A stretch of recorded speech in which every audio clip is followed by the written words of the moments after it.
Budget میں نقد خریداری کی حوصلہ شکنی کے لیے تجاویز سامنے آ گئی۔ ذرائع FBR کے مطابق پیٹرول پمپ سے نقد تیل خریدنے پر 3 روپے تک اضافی وصولی کی تجویز زیر غور ہے۔ اس سے پیٹرول پمپ پر ٹیکس چوری اور ملاوٹ پر قابو پانے میں مدد ملے گی۔ پیٹرول پمپس پر نقد کے ساتھ ڈیجیٹل ادائیگی کے اقدامات بھی کیے جائیں گے۔ QR codes, debit card, credit cards اور موبائل ادائیگی کے اقدامات کیے جائیں گے۔ دکانوں پر نقد خریداری پر بھی اضافی ٹیکس عائد کرنے کی تجویز زیر غور ہے۔ نان فائلرز کو 50,000 روپے سے زائد کیش نکلوانے پر مزید ٹیکس دینا ہوگا۔ آئندہ مالی سال کے بجٹ کے لیے مختلف ٹیکس تجاویز پر کام جاری۔ FBR ذرائع کے مطابق نان فائلرز کے لیے ود ہولڈنگ ٹیکس کی شرح 0.6% سے بڑھا کر 1.2% متوقع ہے۔ بجٹ میں 850 cc سے چھوٹی گاڑیوں پر سیلز ٹیکس میں اضافہ متوقع ہے۔ مقامی تیار کردہ گاڑیوں پر GST کی شرح 12.5% سے بڑھا کر 18% کرنے کی تجویز ہے، جبکہ پیٹرول اور ڈیزل پر چلنے والی گاڑیوں پر لیوی عائد کرنے کی تجویز بھی زیر غور ہے۔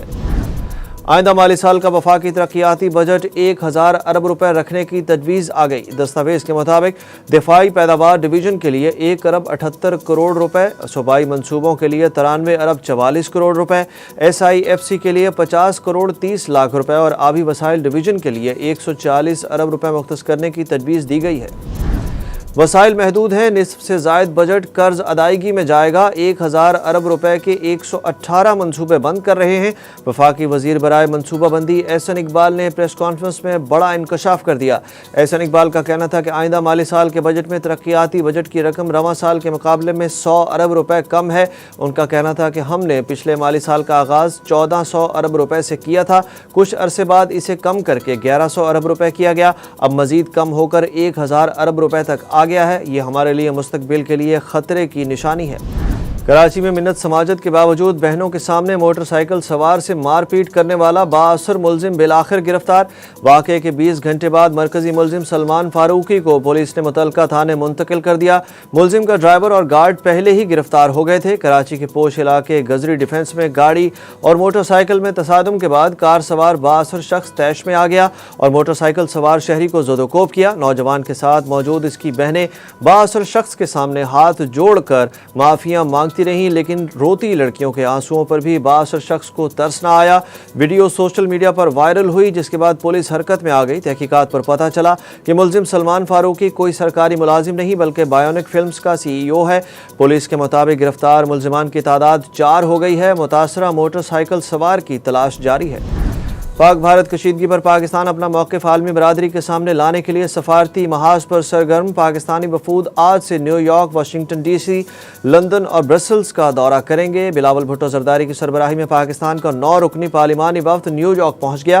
دوسرا وفد آج وزیر اعظم کے معاون خصوصی طارق فاطمی کی قیادت میں ماسکو روانہ ہوگا۔ دفتر خارجہ کے مطابق اس دوروں کا مقصد بھارت کے غیر ذمہ دار اور جارحانہ رویے کو بے نقاب کرنا ہے، جو بین الاقوامی قوانین کی خلاف ورزی ہے۔ بھارتی سرکار کے لیے ایک اور شرمندگی، 6 سال میں پہلی بار مودی کو G7 سربراہ اجلاس میں شرکت کا دعوت نامہ موصول نہ ہوا۔ مودی کو ابھی تک کینیڈا کی جانب سے اجلاس میں شرکت کا باضابطہ طور پر دعوت نامہ نہیں ملا۔ بھارتی میڈیا کے مطابق کہا جا رہا ہے کہ اگر دعوت دی گئی تب بھی مودی غالباً مذکورہ اجلاس میں شریک نہیں ہوں گے، خاص طور پر جب بھارت کو یقین نہیں کہ کینیڈا کی نئی حکومت خالصتان تحریک کی سرگرمیوں پر بھارتی خدشات کو سنجیدگی سے لے گی یا نہیں۔ الیکشن کمیشن کا اسلام آباد پنجاب میں بلدیاتی انتخابات نہ کرانے پر وزیر اعظم اور وزیر اعلیٰ پنجاب کو بلانے کا عندیہ۔ چیف الیکشن کمشنر سکندر سلطان راجہ نے کہا ہے کہ پنجاب کے سوا تینوں صوبوں نے بلدیاتی الیکشن کرا دیے۔ الیکشن کمیشن نے آرڈر کر دیا تو پنجاب کو بلدیاتی الیکشن کرانے ہوں گے۔ چیف الیکشن کمشنر نے یہ بھی کہا کہ کمیشن آنکھیں بند کر کے نہیں بیٹھ سکتا، اب کوئی نتائج آنے چاہیے۔ الیکشن کمیشن وزیر اعلیٰ پنجاب اور وزیر اعظم کو بھی بلا سکتا ہے۔ عمران خان کے 3 بار انکار کے باوجود جھوٹ کی جانچ کے ٹیسٹ کے لیے ٹیم اڈیالہ جیل پہنچ گئی۔ بانی PTI کے پولی گرافک ٹیسٹ کے لیے اڈیالہ جیل پہنچنے والی لاہور پولیس کی تفتیشی ٹیم کی سربراہی DSP آصف جاوید کر رہے ہیں۔ ذرائع کا بتانا ہے کہ تفتیشی ٹیم 9 بئی مقدمات میں عمران خان سے فوٹو گرامیٹک، پولی گرافک اور وائس میچنگ ٹیسٹ کرے گی۔ DSP جاوید آصف کے مطابق ٹیسٹ مکمل ہونے پر ہی پتہ چلے گا شواہد درست ہیں یا نہیں۔ عمران خان اور بشرا بی بی کی سزا کے خلاف اپیلوں پر سماعت سے قبل نیب نے خصوصی پروسیکیوشن ٹیم تشکیل دے دی۔ یہ ٹیم اسلام آباد ہائی کورٹ میں عمران خان اور بشرا بی بی کی سزا کے خلاف اپیلوں اور سزا معطلی کی درخواستوں کی سماعت کے دوران عدالت کی معاونت کرے گی۔ خصوصی ٹیم 5 جون کو اسلام آباد ہائی کورٹ میں ہونے والی سماعت کے دوران عدالت کے سامنے نیب کے موقف کی پیروی کرے گی۔ نیب کا بڑا اقدام، ڈیفالٹ شدہ رقم کی وصولی کے لیے بحریہ ٹاؤن کی غیر منقولہ جائیدادیں نیلام کرنے کا فیصلہ۔